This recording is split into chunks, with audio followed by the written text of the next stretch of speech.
Well, federal health officials now say they've gotten reports of more than 18,000 cases of Cyclospora all across the U.S.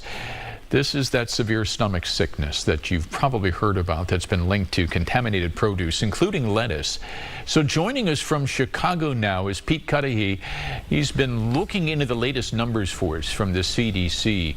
So, Pete, what do they reveal here? How widespread is this now?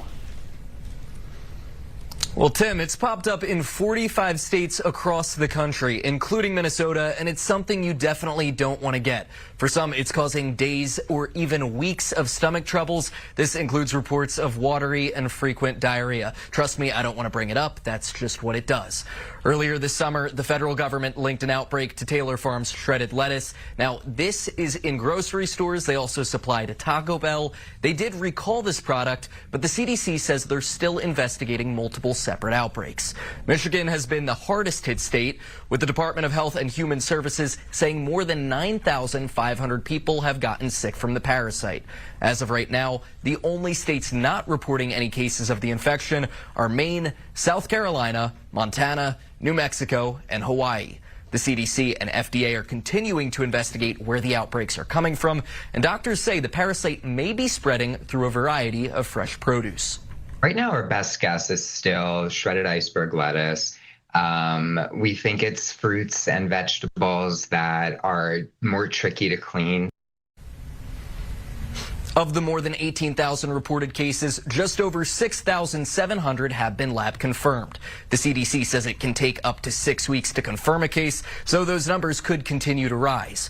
More than 400 people have been hospitalized. There have been no deaths so far. I'm telling my patients to be mindful. I think it's important that if you are going to have a salad, go to the grocery store, buy your own lettuce, peel the outer layers, do a thorough job washing. So if you're craving a salad or a grain bowl, doctors are saying you don't have to stop eating fresh produce. They are recommending that you buy your own and be extra careful about washing it thoroughly. Tim? So, Pete, what about the lettuce here and specifically the fruits and vegetables? Now, the doctor talked about fruits and vegetables, but what kinds are they talking about that we need to be cautious about right now? Well, when it comes to vegetables, it's the leafy greens that are the ones that are getting affected the most. And then for fruits, it's anything with crevices. So think a raspberry where it can seek its way in. So anything like that, you're going to want to probably avoid eating out. And if you're getting it yourself, be very, very careful washing it. Yeah, good advice. Pete Cuddihy in Chicago for us tonight. Okay, Twin